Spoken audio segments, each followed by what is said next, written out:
Yes, with only Steve, one we're fired. Yeah, Fired? yeah, that's it.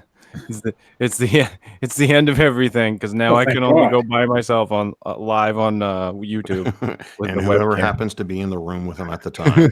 Yeah, that's it. That's all it is from now on. Steve, It's later this year. It ain't Steve, now. you're gonna have to fucking travel to Maine, Steve, Every Weekly. Sunday. every Sunday. So you better plan out your trip well. You should know, just find an apartment right and like rent age. it out. Would I get like mileage or? Yeah. If you like went and bought stuff there to resell. No, I mean, do I get paid to do this? I mean, that's a long trip, so I at least If you get claim it a on your gas taxes. stipend. Sure, you get a gas stipend off the stuff that you sell. No, that's not how this works. Oh. It's two different Oh, things. Well, it doesn't have to be. Like maybe Chris could let you like promote your business for like the last 30 seconds. yeah. And that way it's like a promotional gig that you have. Yeah, every week. Oh, Steve, you okay. come up, we do the show. It's a promotional gig. Oh, what's Matt gonna do? Matt's fucked. I mean, right. I think it's doable. Yeah. Maine on the weekends. What we're gonna do is we're gonna have Matt calling on my cell phone. I'll just like We're gonna do start this driving backyard now ghetto to stuff. get there next week. There you Wow, go. my computer is lagging. Does it Your sound computer's laggy lagging? to you? I don't know if you sound laggy to me. Well, you would know if I sound laggy. Like, am I cutting out and things? Not that I've noticed.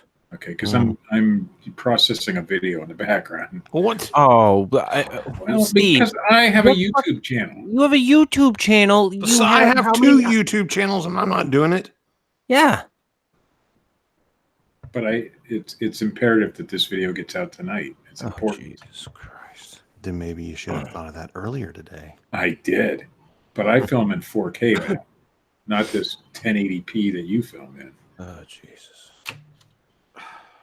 So it takes a little bit longer, and it Why? didn't finished. Why do you film in Because 4K? people why? need to see yard They sales. can't. It's physically impossible. But it doesn't matter if it's physically impossible. To somebody, it's possible. No. In my imagination, it's possible. Oh, Steve. People need to see this stuff. Steve. In 4K. Oh, I actually it's filming 2.5K, but whatever. You got the double sigh. Huh? I got a devil sign? Yeah, one from each of us. Oh. Almost at the same time. Oh, devil sigh. I see. The Yes. double sigh. Okay. Yeah. Calm down, Steve. Are you ready to start the show, my good man? Yeah. You sure? You sure? No? You don't know? I never know. All right. We're going to start. Okay. All right. You do that. All right. Good. Steve Alcorn's a fine investigator. Oh, fuck off.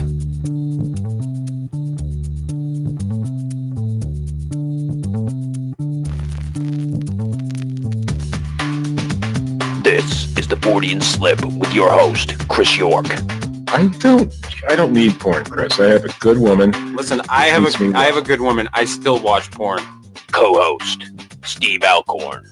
You are the top shit in Bigfootery if you get the invitation. Oh, are I've you? gotten the invitation 2 years in a row now, Chris. Wow, not me.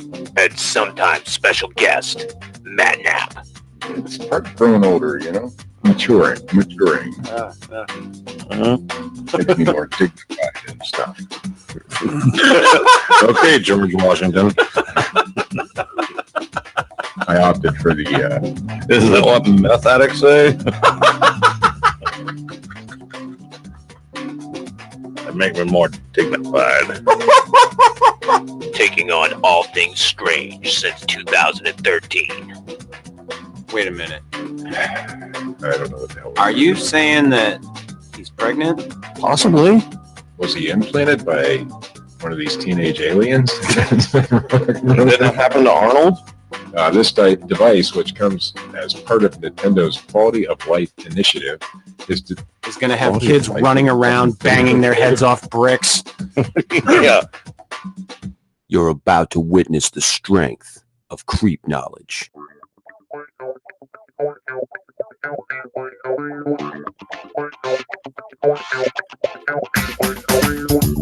Good evening, and welcome to the Fortean Slip. This is episode 83. Voynich Manuscript Decoded. You guys hear me okay over the music this week? I thought you said something about gonads. Gonads? That didn't answer my question. Well, is that what you said?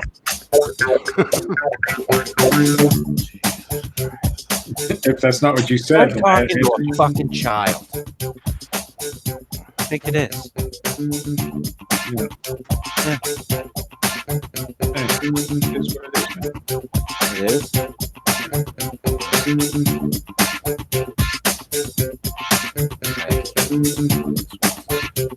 You know why? Why? Because I fucked up and put the long version in. Well, why would you do that shit? I was trying to correct stuff. Because last week you said that I did not come over the music well. Yeah. So You I tried to didn't correct it. Hence my question to you. Yes. Could you hear me over the music? And I You answered. asked me if I said gonads, and I said gonads, and you said yes. Did you say that? No. Then that answers your question. No. We can't hear you correctly. Matt, could you over the music, okay? I would turn the music down by at least half. Yeah, tone it down a little more. Yeah, whenever it's just the music, it's fine. Mm-hmm. But your voice isn't coming out over the music. Right. And it sounds like you're saying gonads. I don't know about the gonads part. Right. Yeah, I'm gonna have to check it. Because I know you said that at the end of the show it was sounding okay. The new one that I'd done for that. Mm-hmm. That sounded okay. But you said that the one at the beginning of the show was fucked up. So I don't know. We'll figure it out. Anyway. You could also ask the audience. Yes. Don't ask me. Ask the audience. Or phone a friend. I think I will phone a friend. And ask a friend. We'll do that. Yeah. Yeah, Steve. Werewolf tits. 10 nipples or 2. Go.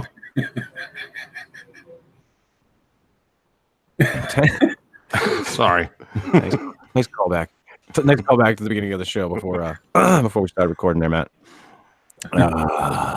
God. For 10. I thought it'd make a good topic for the show. Get things rolling. Anyway, before we get into the mysterious manuscripts, the topic of the evening. Excuse me. Had a scratch in my throat there. I went down this fucking rabbit hole. One of my favorite people to go on Joe Rogan's podcast was on recently, Duncan Trussell. And this guy is just like a hippie from the word go. And they were talking about the multiverse. And I wanted to throw this at you. Well, not necessarily you, Steve. Yeah. You know, I mean, I don't give a shit what you think. You can give me your thoughts. But, you know, I don't know. It won't matter either way. I don't know. Sometimes it does, Steve, but most times I'm just like, why? Well, you know? Well, maybe So this time will surprise you. Maybe. It's a fucking possibility. So, they put forth the idea, and this one sent me on a fucking tailspin, Matt. So, what if every time you make a decision, your reality splits off from the reality to answer? Exactly. Right? Just the thought. I don't want to decide. Yeah, it's like stay in that state of indecision. But even if you don't make a decision, that's still a decision. Correct. Thanks for fucking us all, Steve. Correct, Steve. Thanks. Just saying. Hey, So it's just an interesting concept of, the idea that maybe this life, maybe this life that you're living, is you're making just the right decisions to still be alive. okay. Do you get what I'm saying, Steve? Yeah. Do you follow Steve? I know you I follow. follow. I do follow, yes. Okay. All right. And that every time, we come to a decision, like a fork splits. And I don't know if that fork goes in many different directions or just one and another one. I mean, I don't know. I would say based on the decision or the options. However, based on the concept of infinite possibility, Correct. you could make a decision that could split things off, but you could still end up at the same place in the future. Correct. Absolutely correct. You could end up back in the same situation down the line. Down the line. It's just a weird concept. Yeah. And my brain just went like a little implosion. So it's like, oh fuck. I choose not to think about things that'll implode my brain. Well, yeah. Yeah. But Just- It's an interesting concept. Yes, it is. Sure. yeah. I mean, you have to at least, accept that, Steve. I accept that.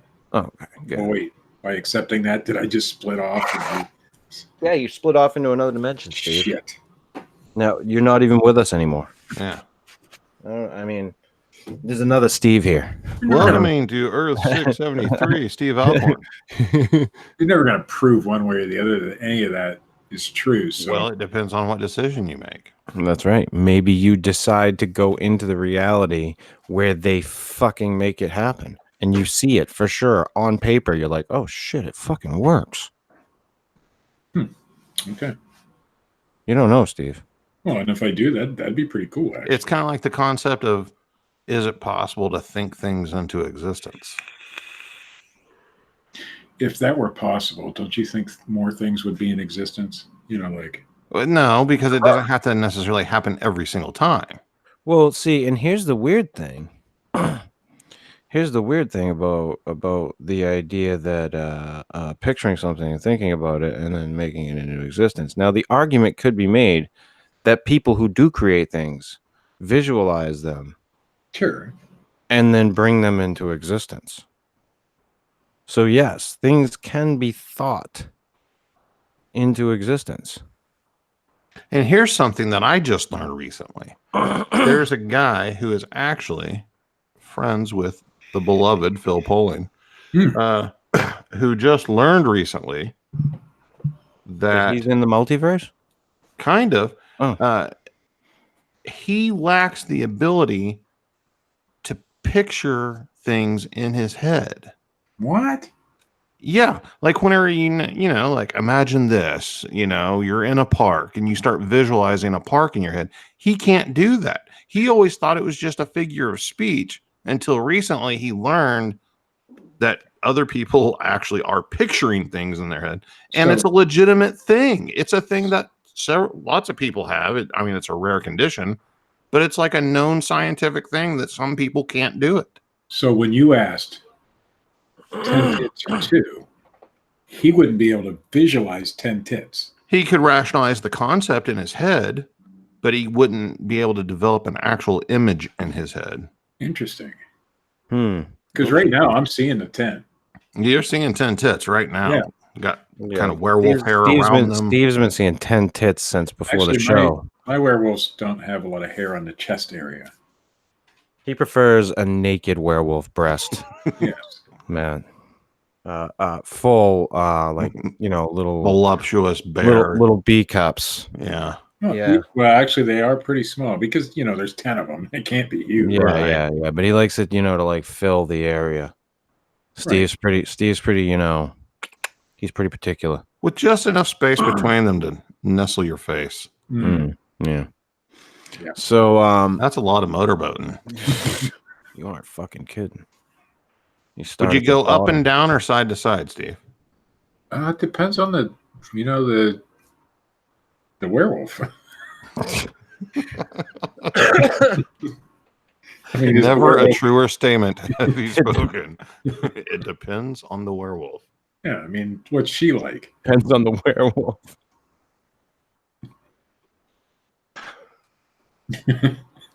Of course. Well, she's kind of a classy dame, but behind closed doors, she gets a little freaky. Speaking of which, All right, I would start at the top and work my way down. So, Matt, zigzag. I think we should see what our new interim producer thinks of the 2 or 10 nipples on the werewolf. Wait, whoa! We've got an interim producer already. We have an interim producer for the time being. Just a placeholder. Just to hold the place. Contest is still on. That's it. Phil, what do you think? WTF, motherfucker. Oh, thank you, Phil. What's he in, like a cavern or something? Yes, Phil comes to us live from a tin can. Well, Yes. Phil, what do you think about the situation that you're in? Okay, that blows. Yeah, that's what I thought. But yes, he just finished the last of his Moscow Mule. It may have been. He's like talking into the copper mug. But yes, for the time being, until we pick at the end of July the new producer of the. Have we had a lot of entries? Just one so far. Just the one. Just the one that you've seen. We'll go into that in a little bit. But yes, Phil will be joining us as the interim producer. Yeah, he won't be saying much. I thought Dean Cooper'd be all over that shit. I did too. Yeah. I thought that parrot motherfucker would, He's disappointing to me. I think he produces a different show, actually. Yeah, well, I've often said behind the scenes that I'd like to start a Wednesday night program that's titled "Where Did Dean Cooper's Fucking Loyalties Lie?" I just haven't gotten around to it yet. But yeah, the topic of the evening: mysterious manuscripts, brought to me by one Matt Knapp. Did you do that on air? Did you bring that up on air? I think right after air. Was it right after? Or maybe on it. I don't know. It all bleeds into one another for me nowadays. Mysterious Manuscripts, the Journal of Ed Begley Jr. Ah, yes. Ed Begley was a man who liked to masturbate. Oh, sorry. Wasn't he on St. Elsewhere? I don't know. Maybe. Ed Begley. He's been in a lot of shit, man. Yeah. He's been in a brought up lot St. of Elsewhere shit. last week. I figured I might as well continue with that theme. Yeah. Does that make you feel better? Just keep the St. Elsewhere thing rolling, Steve, week to week. Yeah. It's a great How show. long you can do No it. globe, Steve? Huh? Nothing. Yeah. Nothing. I don't know why I talk to you sometimes.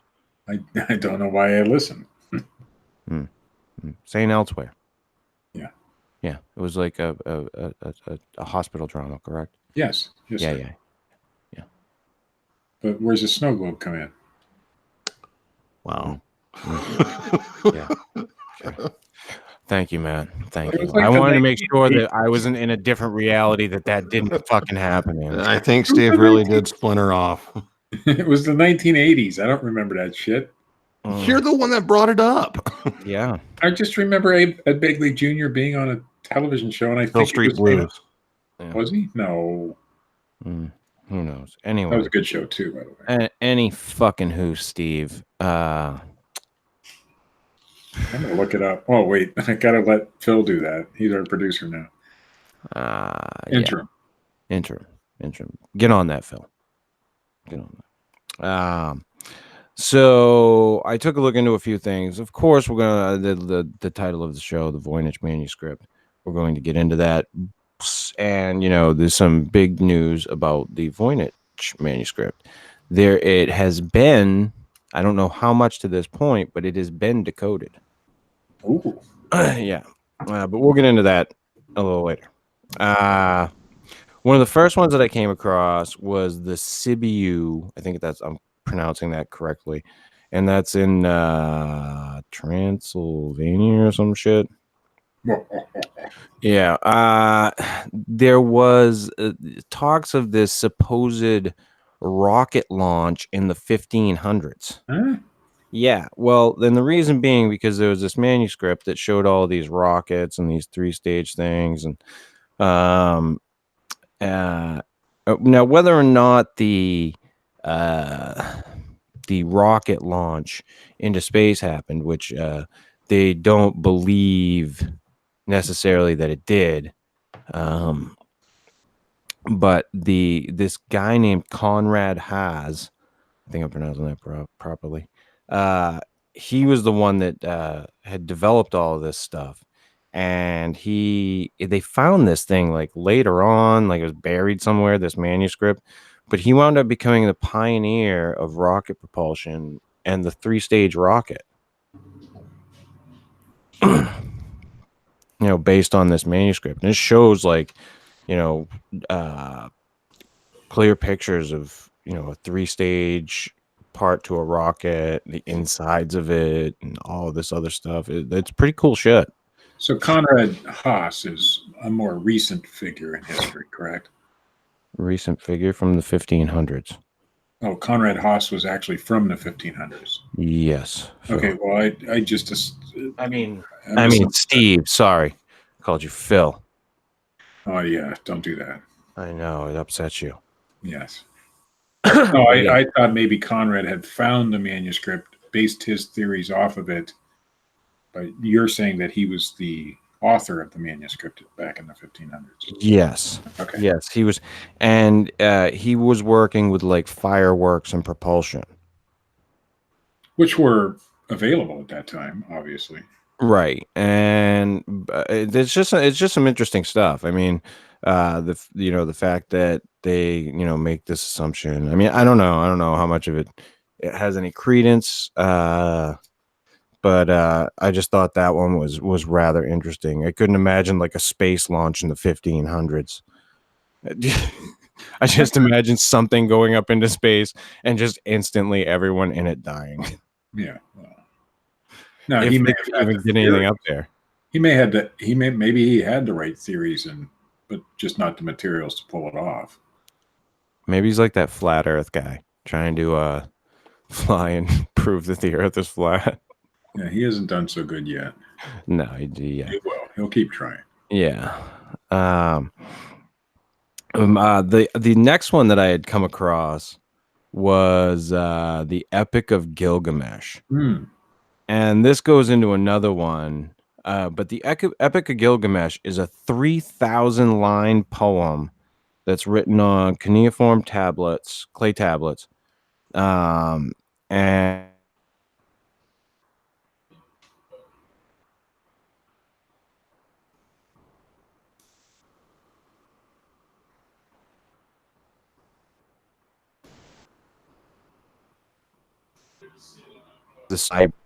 I'm assuming. But it tells of all his great feats. Now he had great strength. He had like the strength of a bull, and he was this god-man hybrid or ancient fucking alien, Steve. No, I think god-man hybrid. That sounds like me. You're a god-man hybrid? I'm a god-man. You're a god-man? Yeah, because my wife Sweetwater. My wife always says, "Oh God, man." So does she? Was that horrible? Was that a bad joke?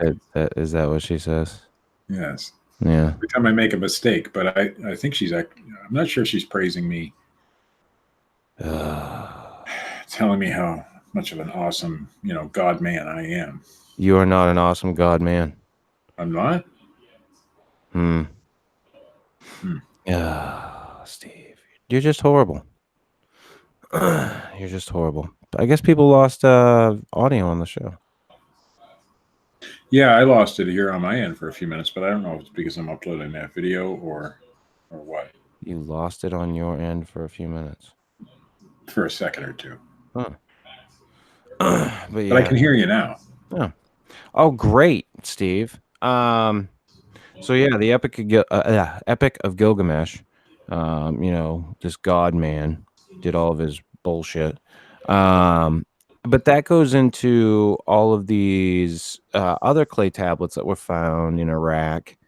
I think it was northern Iraq, which is known as the Enuma Elish. And these are the tablets that talk all about the Anunnaki, supposedly. And I mean, I know there's a lot of skepticism about the translations and stuff, and there's been a lot of arguments back and forth on the translations of what's going on with the clay tablets from from that area. But that is some interesting shit. Those stories and those the fact that there's all these clay tablets and that we can read these things today. And they're legit tablets. I mean, they're from that time period. Yeah, this is not a bullshit thing. But whether or not they speak of aliens, I think that's what the big debate is, whether it's gods or aliens. I mean, I think that the one thing that people who are on, the idea of the fact that these things are gods need to get over is the fact that the idea of a god is an extraplanetary thing. It's an extraterrestrial. It's not from here. Like any description of the gods put us here. So any story of a god, a god would be an extraterrestrial being. I mean, I would think. Personally. I would have to agree. Unless they were Greek. Unless they were Greek? Yeah, they lived on Mount Olympus. Well, yeah, but they lived on Mount Olympus, but they were that's just where they lived on Earth. Right, but they were born from the Titans, and the Titans were here. Yeah, I don't know those stories to the fucking... I'm just saying. But anyway. Except Greek gods. Every other god is an extraterrestrial. There we go. Yeah. Are they? Well, they all descend from the fuck.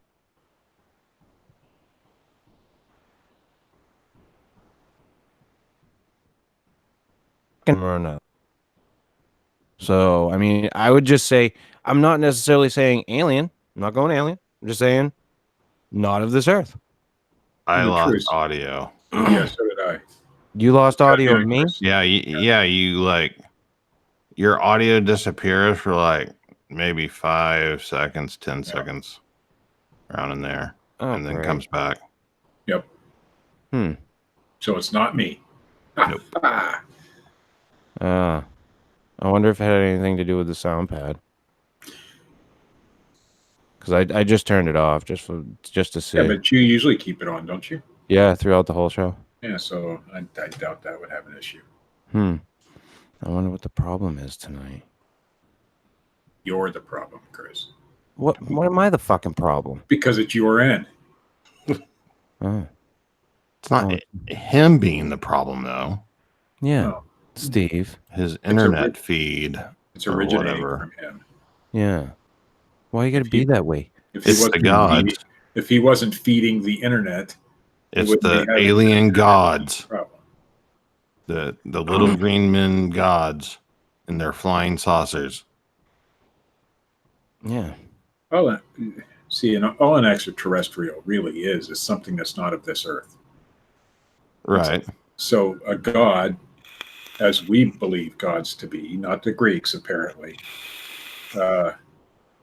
has to be an extraterrestrial of some sort. Has to be. Sure. Right? I mean, I think that it's not of this earth. But what that means, I don't know. But the whole idea that there's all these clay tabs, and there's a shit ton of them. that tell this story, this history, if you will. So it's just I'm fascinated by it. I don't know how accurate any of the translations are. I haven't gone that deep into it, but I do find it to be a rather interesting thing. The whole Anunnaki and the Sumerians and all that bullshit. They had fucking complex cities too. There's a guy fairly local to me towards Cleveland who believes he is an Anunnaki. Oh, really? Yes. Could he tell us about all of that? I suppose if we had him on the show, he might. He might be able to tell us. Yeah. Huh. He believes, 100% believes he's a descendant of the Anunnaki. Of the Anunnaki. Yeah. And he is one. He is one. Yes. Mm-hmm. I see. I forget his name. Michael Hill, I think. What do doctors say? Yeah. Yeah. Oh, yeah. What do they say about his DNA? He's got medical proof, apparently. Oh. He says so. Uh-huh. I don't know, how to read DNA, so I can't prove one way or the other, but just saying. Mm-hmm. Okay. Do you want to have him on the show, Steve? Is that what you're saying? I don't know. Huh. All right. Remember when I got that email and they wanted to do a show, local to me to research UFOs and stuff? Yeah. He was supposed to be on the show with me. Oh. Yeah. Oh. Yeah. For some reason that show idea fell through. Oh, I see. I can't imagine why. I don't understand it at all, Steve. They wanted an insider's perspective. But he's Anunnaki? He is indeed Anunnaki. At least. Could we make it through a whole show without laughing at him? Well, I don't know. I don't think if he has really good proof. I mean, my mic has a mute button. Apparently, Lake Erie has a lot of UFO activity, and apparently mine has one on its own tonight. Yeah. Anyway, Anunnaki. We apologize for the audio problems this evening. Maybe they will be fixed when the show is posted. I think it's the producer. It could be the producer. But I can't reach him right now. This is why we need more auditions, because Phil is not doing a good job. Phil's lackluster. Yeah. Phil's only going to chime in when he feels like it. That's how he is. That's how he rolls. But anyway, the other one that I had come across, which I didn't even think of at all, was Da Vinci. Here's this guy. There's shit tons of mysterious fucking manuscripts. I mean, just the stuff that he came up with, and the mind in that guy. He basically developed the first fucking tank on paper. First fucking everything. Yeah, I think helicopter. Yeah. That's kind of what I was saying though about the guy with the rockets. There might have been somebody who had the ideas back then, like Da Vinci, right? But couldn't put them into practice because the materials didn't exist. Right, and they didn't have all the other shit they would have needed. Right. Well, then we could also include Gene Roddenberry. Gene Roddenberry's the shit. Oh yeah. But I'm saying, don't get me started, man. No, I'm just saying the concept. You're welcome, Richard Allen. The concept, that people come up with ideas or theoretically invent things before the technology or whatever exists to actually create it. Yeah, that happens. Oh yeah. So it's not far-fetched at all to think that it's happened in the past. Still waiting for my food replicator, though. It's called a microwave, Steve.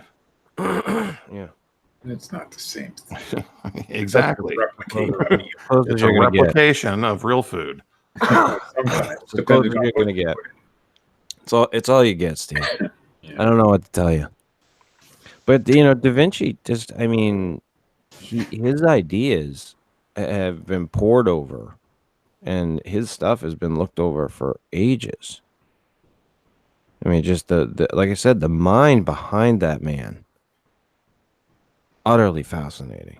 It makes you wonder if Da Vinci existed today, if he was alive today, what would he be doing? Oh, if Da Vinci lived today, if he was born and went through, became that same person, that same mind today, he'd surpass, he would do things amazingly, or he would have been overly fucking medicated in school and completely destroyed. One or the other. I mean, that's just the horrid truth of it. He was we might not even think about Einstein and what he did if Da Vinci was around, let's say, at the same time. Geniuses on that level are not as revered and respected today as they were back then. No. Even though they should be.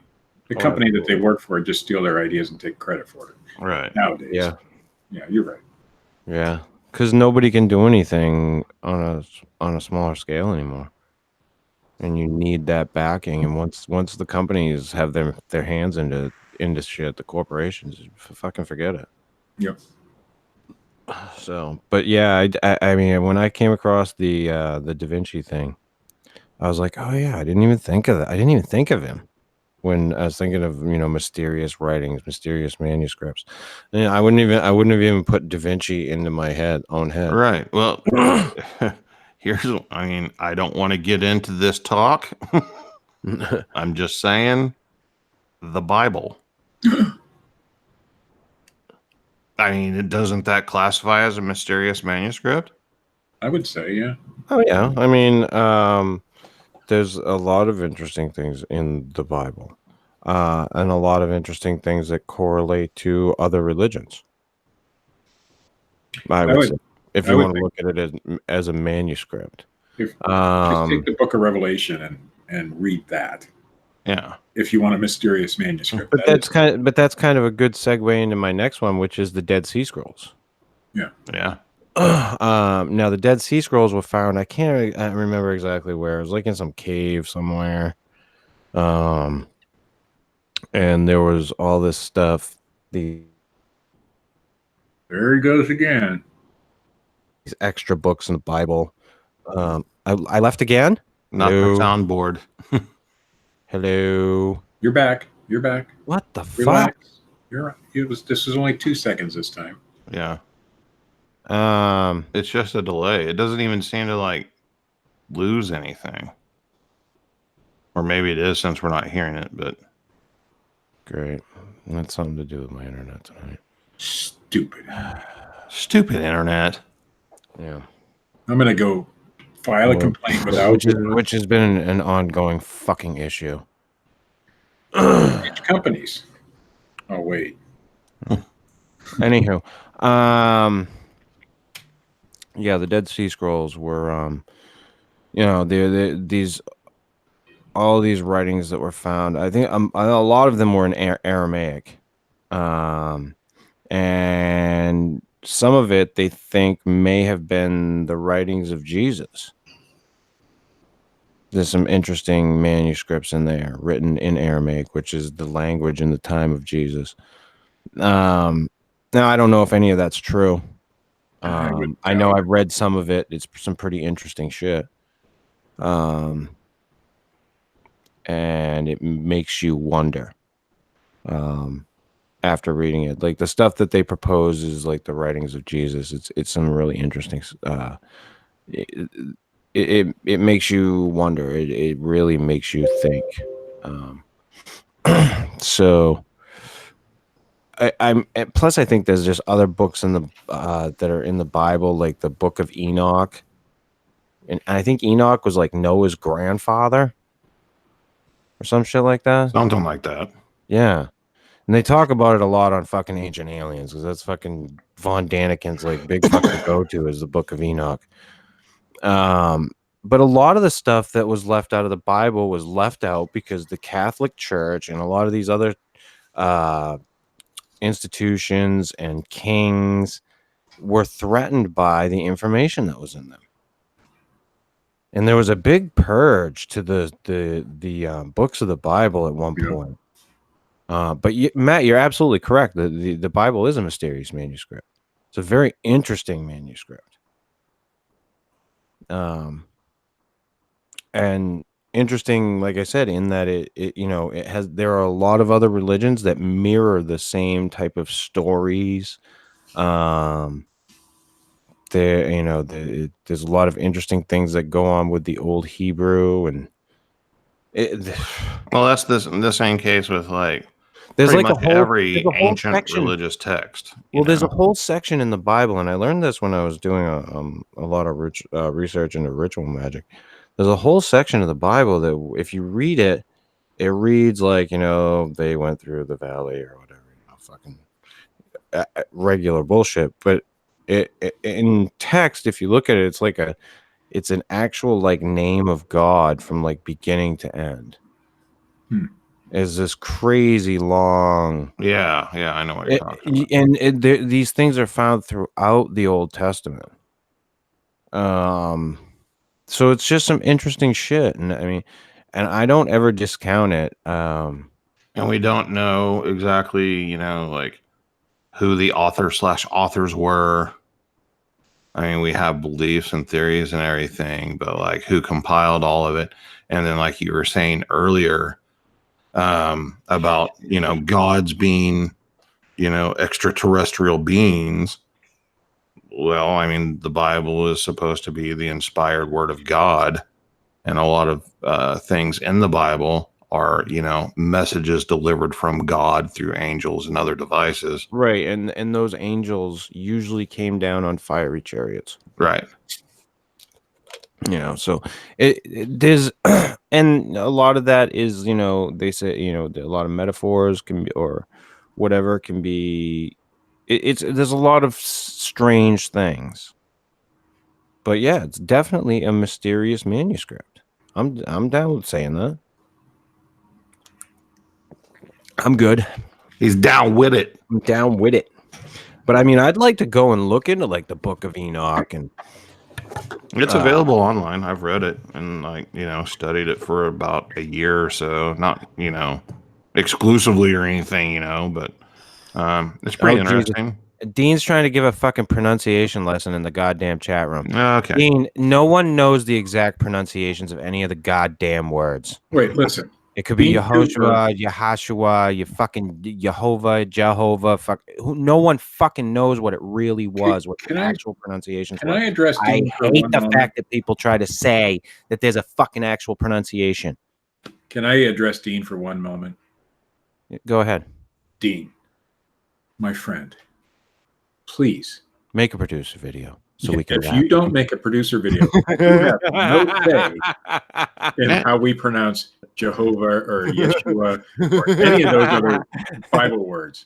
Make a producer video, and then maybe we'll give you that ability. Maybe we'll give you some credence. That's right. It's fucking doubtful. Anywho, on to the next thing. This was one I forget.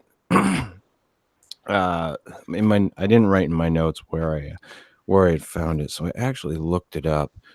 The Dresden Codex. The Dresden Files. Right, the Dresden Files. Fucking great show. Not to fucking segue off, but God.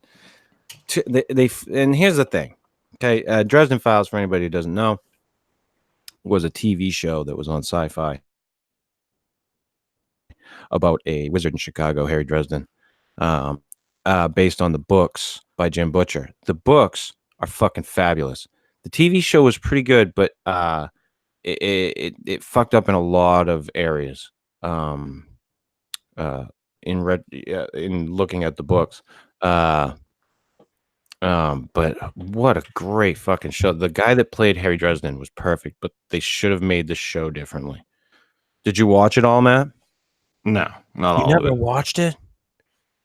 I watched bits and pieces. Oh, then you didn't miss much because I think there was only one season. I referenced it. Isn't that good enough? That's fucking great, man. I was happy for that. Because the minute I saw this, I was like, fucking Dresden Files. So the Dresden Codex is a Mayan book, and it's the oldest surviving book in the Americas. It was rediscovered in Dresden, Germany, hence the name. And the people, I guess, argue over what this thing actually is translated into, what it is, whether it's an explanation of their calendar or what the actual meaning behind this Dresden codex is. But I it's one I hadn't heard of, at all before. I'd never heard of the Dresden codex. And, we hear that, the Mayan language that they've been able to decipher all of this stuff. But I guess there's still a lot of arguments over what the stuff means or what the translations are. So, and this is one of those ancient civilizations that fascinating. I think the Mayan civilization is just mind-blowing. The shit they were doing, the size of that civilization was crazy. They dominated South America. Mm-hmm. So, and who knows for how long? 5 minutes. 5 minutes? That's it? Just 5 minutes? Mm-hmm. That's a pretty quick reign. Well, hey, it doesn't take much to dominate South America, excuse me. Yeah. Well, anyhow. Oh, Steve. Sorry, I missed most of the Dresden thing. I had to use the restroom. Yeah. Is that how it works with you? So I'm just chiming in, letting you know I'm back. Yes. Oh, that's good. I'm glad you could. Yeah. Mm-hmm. So that brings us to our final mysterious manuscript of the evening, the Voynich Manuscript, which I had come across years ago with the Fortean Slip blog and all the bullshit. Coming across all these videos of mysterious manuscripts and ancient aliens, they talk about it on there, I think, at some point. And no one had known, what plants these things are drawn in this book. They're all like these mysterious plants. The language couldn't be translated. There's all kinds of astronomical stuff that's in the book. There seems to be different sections. There's pieces missing from the book. And no one could decode this fucking thing. And people assumed that it was alien. That was like one of the things that was one of the assumptions. It was alien, that it was like an alien herbalist book or some shit, to describe plants and on other planets. So aliens that happened to be on paper. Aliens came down. Right. Wrote a book about plants. In case you guys ever come to our place, this is what you need to know. But I guess this guy Ahmet Ardik, I hope I pronounced his name right. Dick.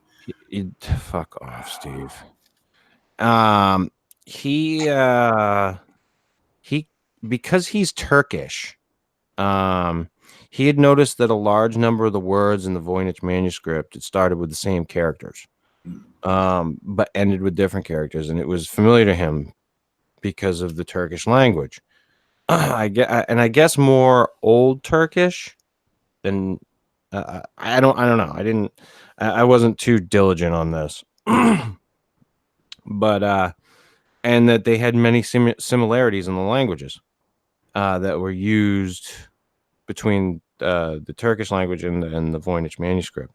So he and his two sons, he got his two sons involved in this, and at this point they've deciphered like 30% of the Voynich manuscript, and I think like something like 300 words. They're pretty solid on at this point, but anyway, they wound up they translated up a whole page in the manuscript, and in English it says, if you were to cleave it, this is long, by the way. If you were to cleave it, this harvestable sunny / multi-ended flower with its flat, oval-like, loose and sticky seeds, will be split and scattered. The crown-looking flower, if moist, is easy to carve and has many kernels and looks like it has lines of hollow black bubbles in the form of a hair-like whorl. The shrub-sized stalk has yellow pendulum-like fanny flowers at the top and a honeycomb-like pattern in the center. And if on a muddy, watery base, the plant branch collapses. As the kernels inside the honeycomb pattern center fill up with oivy halva-like substance, the head of the plant becomes heavy and bends its head to a side and might surprisingly split the stalk.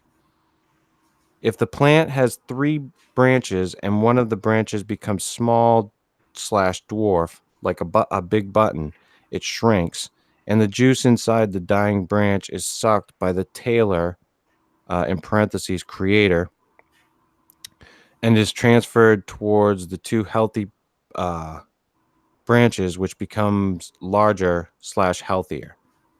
The many yellowish arrow-like tips of the kernel nut can be consumed by a kissing motion action. The weight of the harvest is such that it will benefit, pay very well, profitable, you, the shoemaker/looters, the hammer worker, blacksmith, the scale worker, partner, business partners, many others, the happy crowd, and even the landscaper, stock picker. The taste of the first fruits, nuts, and the attractive appearance of the ornamented crown captivates those buying the plant and takes full control of the buyer, impressing, for even the dying person will remain impressed. That's some pretty impressive shit if the dying person remains impressed. The stalk and the grain altogether are shoveled with a wide and deep basket in a swift motion, filling it. Once the flowers are removed, the skin of the stalk can be used to braid. A bowl-sized flower is as valuable as gold.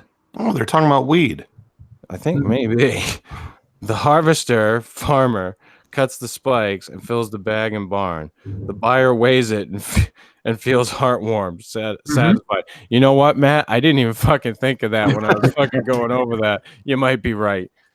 We just deciphered it right here. Some experienced plant. Fucking weed. You guys can harvest it, make a lot of money. You know, the resin, the seeds, the hemp. Person remains if you look at the picture from the book, it doesn't look like weed, though. Screw the picture. Well, that's one of the things about the Voynich Manuscript is try drawing a picture. It's an illustrated book as well. Yeah, it's pretty much mostly pictures. Yeah. Yeah, it's a perfect book for you, Steve. Picture book. Yeah, about weed. I like it. You like that shit, do you? I don't use weed, but why not, Steve? It's not my thing. Anyway, go on. But that's all I got, Steve. Oh, I was thinking sunflower seeds, but because it has flowers, you could probably use the stalk for certain things. Well, like I said, if you look at the pictures of what they're talking about, they don't match up with any of that. Yeah. And the description isn't really either. And people have claimed to decipher it like hundreds of times. Mm-hmm. So why would some alien culture bring a horticulture book? Well, that's just one theory behind it. Like, right. I'm going to guess it's not alien.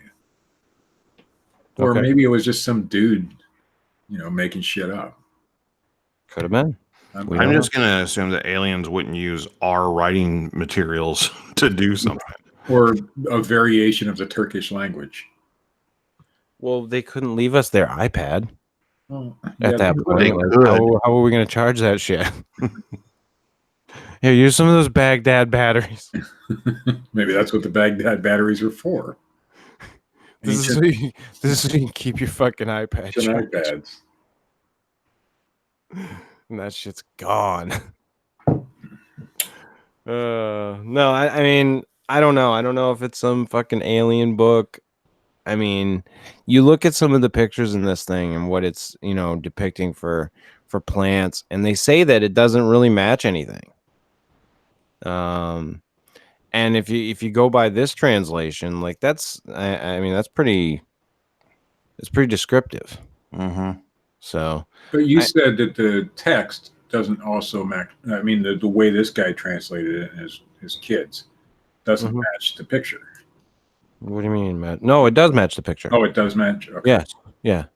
Yeah. Like the text even notes like how in the picture it shows like one of these slumped over branches and so on and so forth. Like, yeah, it Okay. correlates. All right.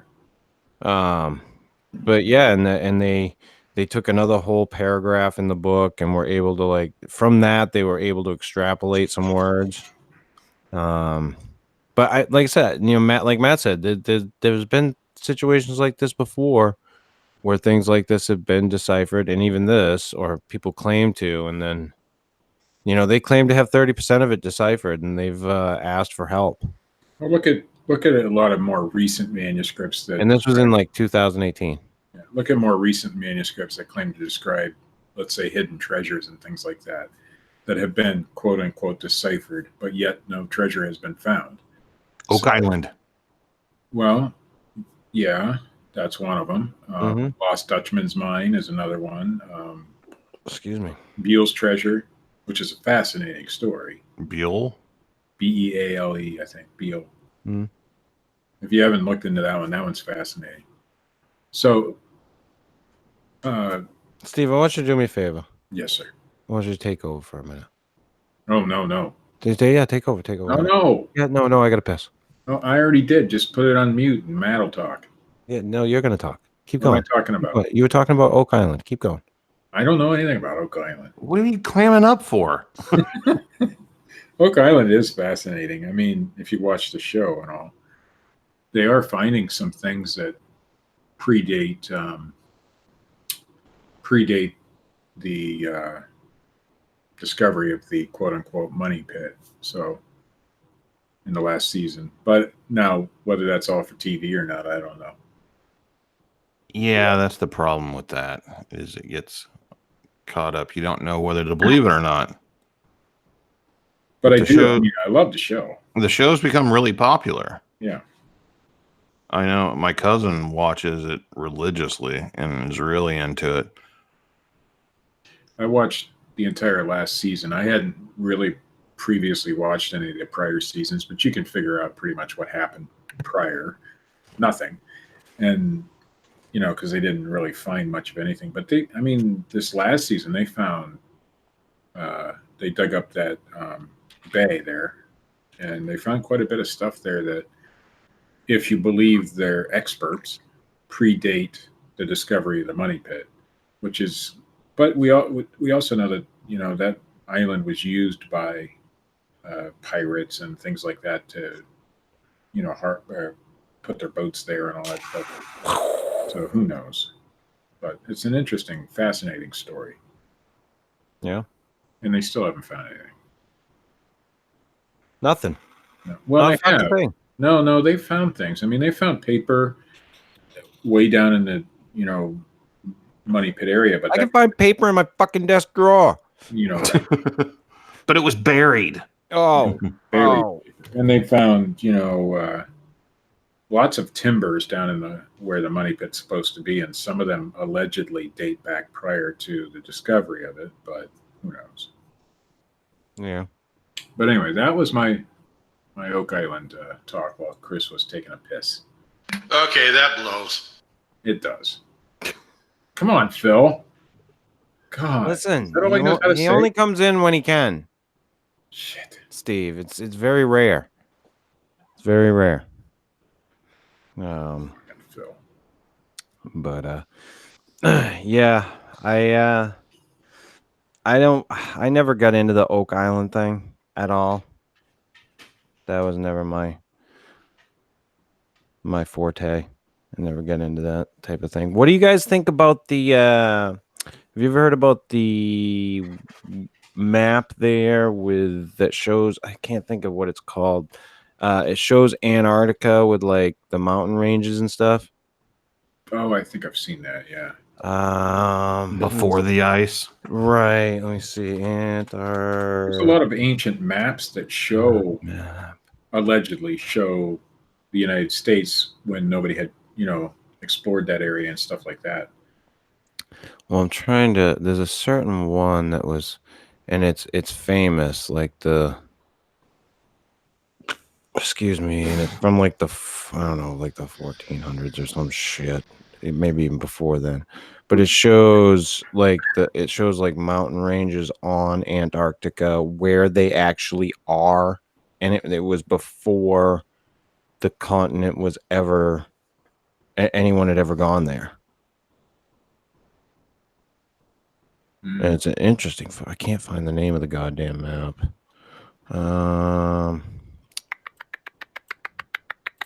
Dun, dun, dun. So this is why if Phil was a fucking good producer. All he does is chime in and say bullshit and leave. That's all he does. That's all he's good for. Yeah, I can't. What are you good for? Can't seem to discovery of a two. Is this one? Is this it? Dun, dun, dun. There's a lot of ancient maps like that show things that they shouldn't have showed because nobody had explored those areas. Yeah, and I can't think of the name of it. Maybe somebody in the chat room. The Peary race map. There it is. Good job, Dean. For what you fucking get a cookie, Dean. Still ain't a producer. I'd forgotten to call you fuck Dean Cooper. I'm gonna take the fuck off your name. You can just go back to being Dean. For now. The Peary race map. Yeah, and that thing's a fucking an anomaly. But I didn't know if either of you guys had seen anything about it. I've heard about things like that. I mean, when I actually researched these subjects, I was really into like more recent, stuff like Oak Island and Beale's Treasure and things like that. But when you're researching those kinds of things, these old maps and things come up. Mm-hmm. So I'm familiar with some of them, but it's been a long time. Yeah, there was a couple of other things that had come up that I didn't go into, some discs or some shit. Some things that are that a lot of people think are hoaxes. I'd bet that a good portion of the things that, at least the more recent ones, are hoaxes. Yeah. I don't know. I just going through this, I had come across some things, like I said, that I didn't even think of. Some things that I'd never fucking heard of. The Dresden Codex, I had no idea about.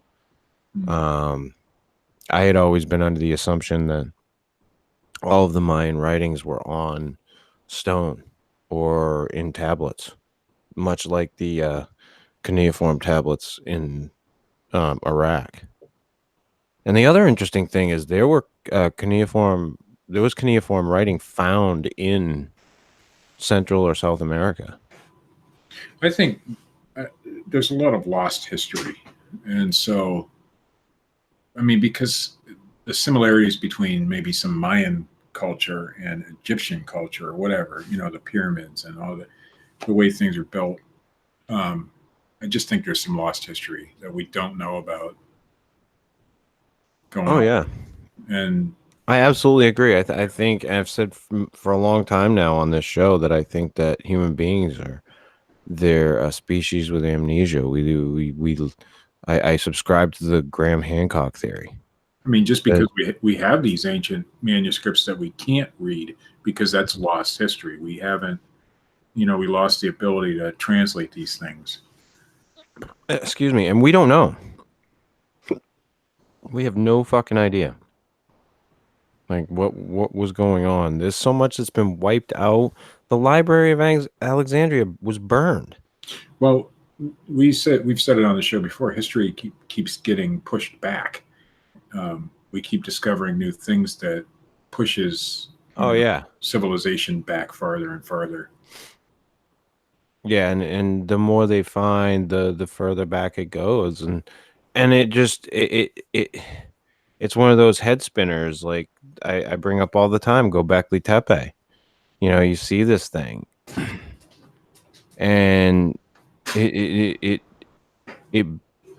just begs you the question of what the fuck in this time of supposed hunter gatherers. That's all they did.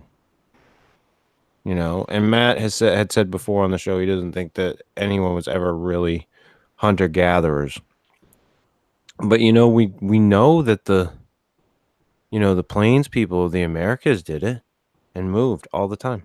Mm-hmm. You know, we know that they did that. But to think, you know, I don't know. I don't know if the people they say did these things who are just coming into, you know, some type of a civilization. It makes no sense. None. We build all these concentric circles and we put all these fucking things up and the massive fucking stones and we carve all these goddamn animals and pictures and then we bury it. And then we build more on top of it. And then we bury those. It's kind of what we do now, though. Well, what do you mean what we do now? We'll build a building, then we'll knock it down and build something else. No. They just buried it. They didn't knock it down. They just buried it. Yeah, well, I understand that. But we do that in some instances where, you know, we have the technology to bulldoze things over. But if we didn't, what would we do? Would we just bury it? I think we just move to a different location and build. Yeah, I think that it makes no sense, Steve. Why, if you're at that point in you know, technological advancement, would you take the time to bury the fucking thing if you wanted to build another one? Why not just go somewhere else and build another one? Unless it was like a spiritual type belief in the location. That could be too, but why continue to keep burying it and building on top of that and then burying that and building on top of it? Maybe they believe their gods wanted that. Yeah, or that they screwed up and they needed to start over. Yeah, it just begs these questions. Again, maybe the act of burying it was why did they think killing people would make the crops grow? Yeah, you know. Well, that's different shit. We'll never get the answer. So yeah, no, we're never gonna know. We're never gonna know how far back it goes. We're never gonna know, you know, what the thing was that turned the switch that made consciousness turn on. We're never gonna know. No. You know, we're never gonna understand any of these things. But they're fun to go down and look into and have a little fun. Well, especially because it was us that did it. Yeah. You know, these things are such mysteries to us, and we can't understand how or why. But we can't understand where we came from. Right. And it was us. And that's the thing. We are, and in a lot of cases, and I think you'll both agree with me, we're our own demise. Someone long ago thought this information is dangerous because it questions something else that means something to us, so we have to destroy it. A lot of the history of Egypt, like I was saying earlier about the Library of Alexandria, was destroyed in the Library of Alexandria when it was burned. It's still going on to this day. Yeah, we still suppress information. Books are removed from schools. Teaching methods are changed. Oh yeah, history books are rewritten. Like, it happens all the time. Yeah. It's very. And we wonder why the ancient manuscripts are a mystery. Well, look at what we do now. You know. Yeah, absolutely. What are they gonna say 2,000 years from now, looking back on us? How the fuck did they even survive? What a bunch of idiots. Yeah. Why do they look at their phones all the time? Well, did you see the thing about the bone spur horn things? Yeah, I saw that. The bone spur horn thing? Yeah, young people are growing these bone spurs as a result from constantly bending their heads and looking at their phones. It's a real thing. Yeah. Did we lose Chris? We either lost him or we blew his mind with that. I think we blew his mind. I think So it do blew my I. mind. People Am I growing back? horns. Yeah, you're back. Thank fucking God. Young people are growing horns, which are actually bone spurs. On the back, is it the back of the base of their skull? So, yeah, I think so. And it's from bending their heads and constantly looking down at their phones. Oh, it's gonna be a whole generation of it. Yeah. But I don't think it would be like an evolutionary change, because by the time that would take effect permanently, we'll have something else. You know, there won't be phones to look at. It'll be something else, but Yeah, it'll be fucking in the air in front of you. something like that. Yeah. They'll get it there. They're working on it. Don't you fucking worry. Oh yeah. Yeah, exactly. Steve-O, Oh yeah. Yeah. Yeah. buddy, Yes, sir. get some news tonight. Let me look. 1, 2, 3. 3 news stories. Ah, perfect. I hope you weren't going to read one about the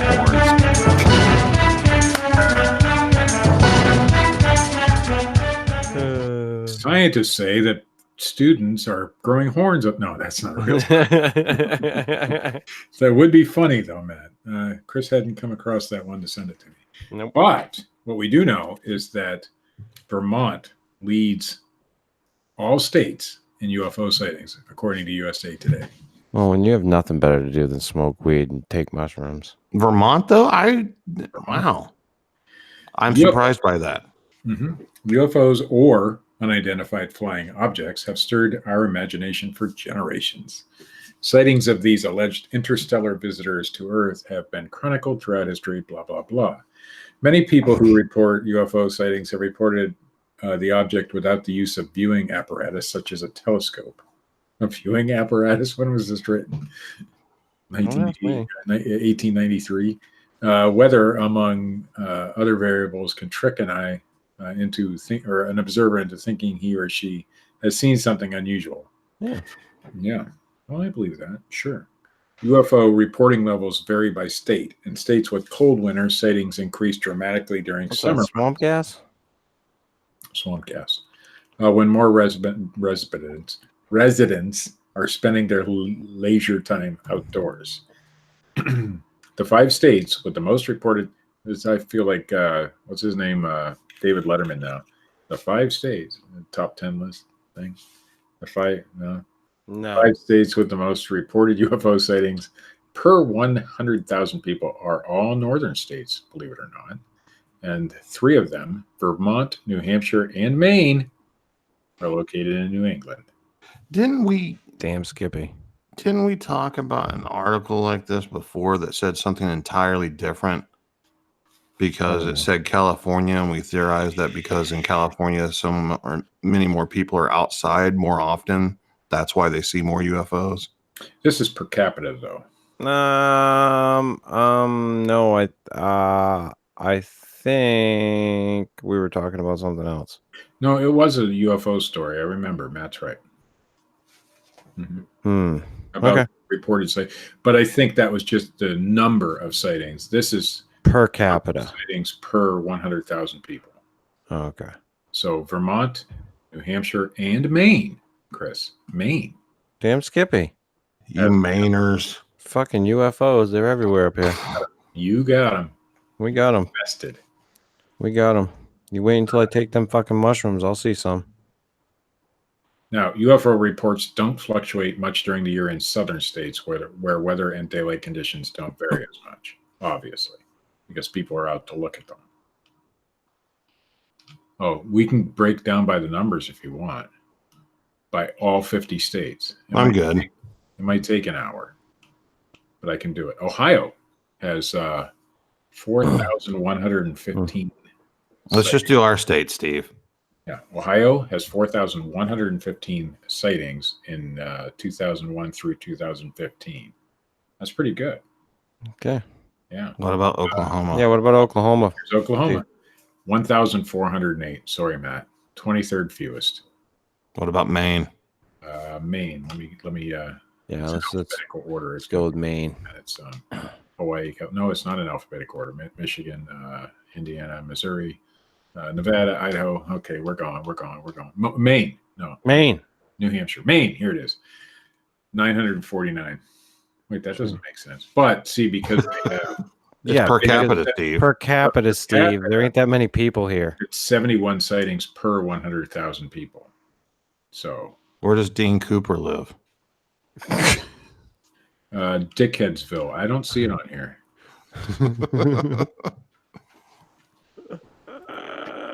So there you go.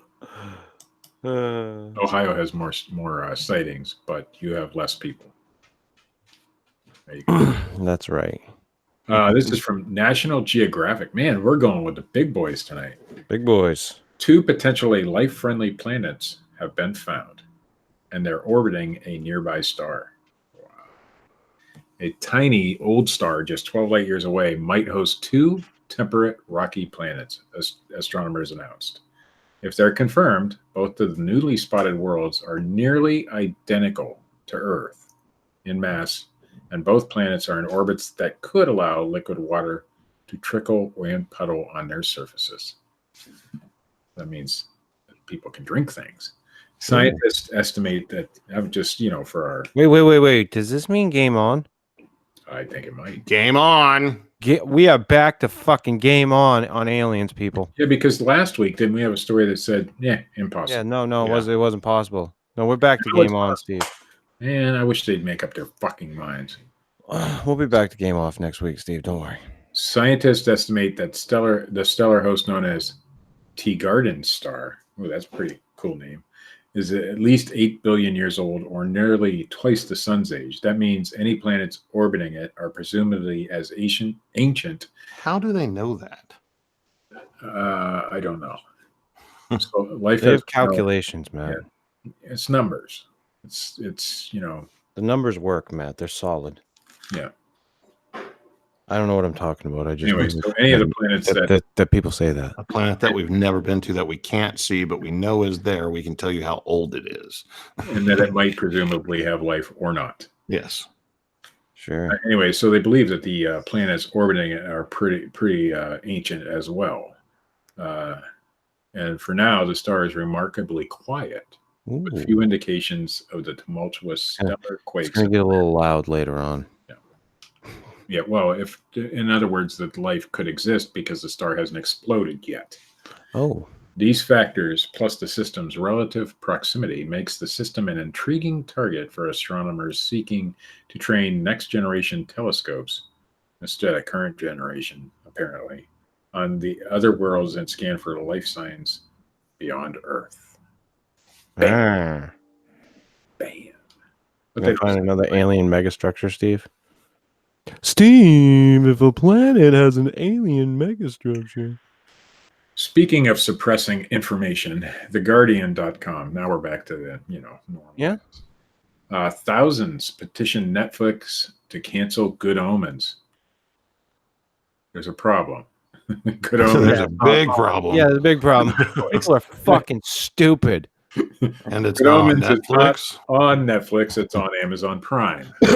A U.S. Christian group condemns Neil Gaiman and Terry Pratchett's story as making Satanism appear normal, but they petitioned the wrong company. It's a fucking parody, you idiots. But there's more than 20,000 Christians who have signed the petition. I don't give a fuck. Calling for this cancellation. Lick my fucking taint. The television series adapted from Terry Pratchett and Neil Gaiman's 1990 fantasy novel. If you're offended by fucking Good Omens, I'd like you to bury your fucking face in my ass crack after I've taken a nice diarrhea shit. Regardless of your religious beliefs. The 6-part series was released last month, starring David Tennant as the demon Crowley and Michael Sheen as the angel. Oh God! As a have you watched? I've watched the show, Steve. I'm not going to help you at all. I am going to say that David Tennant has the best fucking swagger in that goddamn show. Is it Aziraphale? Am I close? Good job, Steve. Thanks. Did I get it right? Oh, you're on point, bub. Nice. You're on point. Anyway, these two collaborate to prevent the coming of the Antichrist and imminent apocalypse. Well, that sounds very Christian to me. Pratchett's last request to Gaiman before he died was that he adapt a novel they wrote together. Gaiman wrote the screenplay and worked as showrunner on the BBC Amazon co-production. But Christians, marshaled by the Return to Order campaign, never heard of it, an offshoot of the U.S. Foundation for Christian Civilization, disagree. More than 20,000 supporters signed this petition, in which they say that Good Omens is another step to make Satanism appear normal. God forbid. Jesus Christ. They have Satanistic nuns in the fucking goddamn thing, for Christ's sake. And they petitioned the wrong company. And there's nothing in the show that makes anything look normal. Yeah, it is like so far overblown. CG and just like listen, gaudy costumes. And it's Neil Gaiman. Yeah, dude, it's fucking stupid. I do want to put in here that we're not picking on Christians per se. We're picking on idiots because, listen, first of all, it's just a television show. Get over it. Yeah, it's just a second of all, stupid petition TV to write show fucking based on a stupid book. That I mean, if you want to get a TV show, calm down. Go after Lucifer. Like that show sucks. I don't think Netflix can even save it. That makes Devil like the good guy. Like he's the hero of that show. How the fuck did they? I think we lost Chris one last time. And Matt. Nope. Nope, Matt's still here. Nice. I heard like the horns of tribulation though. I got scared. No, I just you're back. You're back. Did we lose me again? Uh-huh. I'm back. Oh, fire the that's fucking wonderful. producer. I'm so glad that anywho.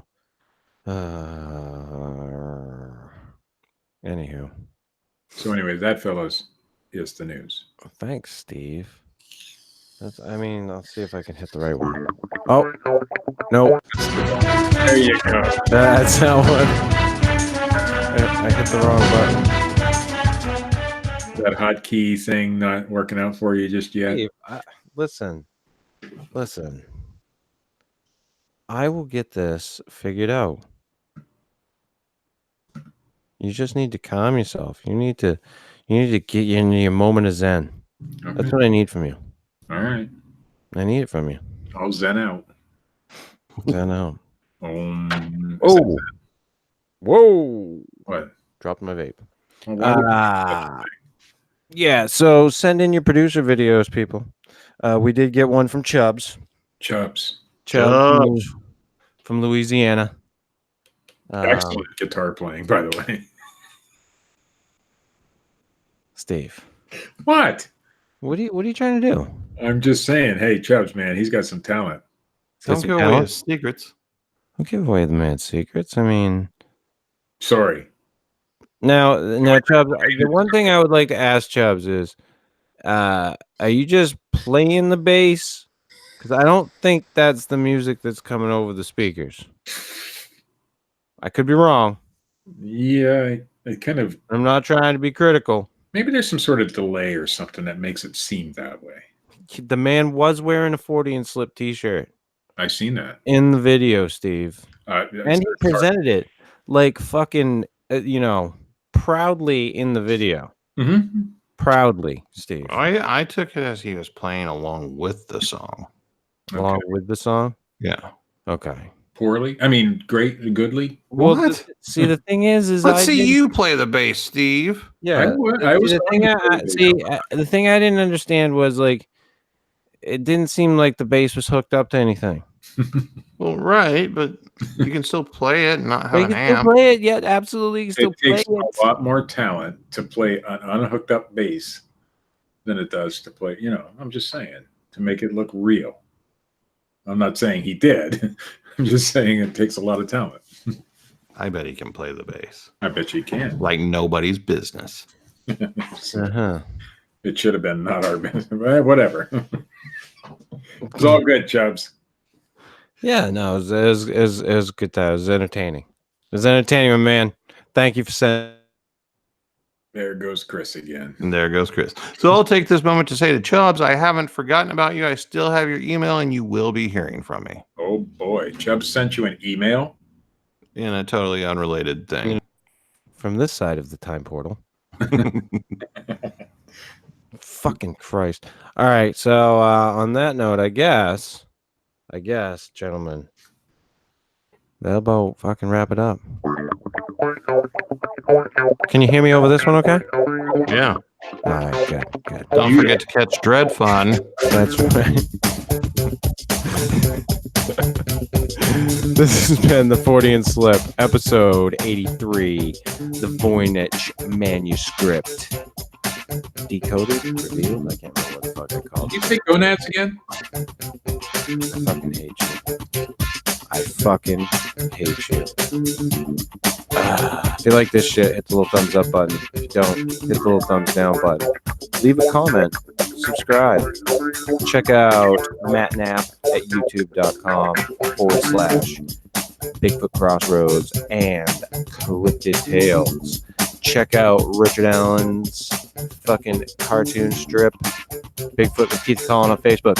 And as always, check out our good friend Dred Funn at dredfunn.com and youtube.com Wow. /Dred Funn. See ya.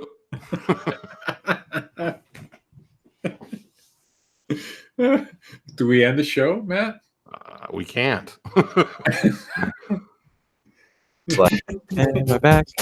I finished it off for you. Am I back? Yeah. Oh, okay. All right. Oh, shit. It's all going to shit.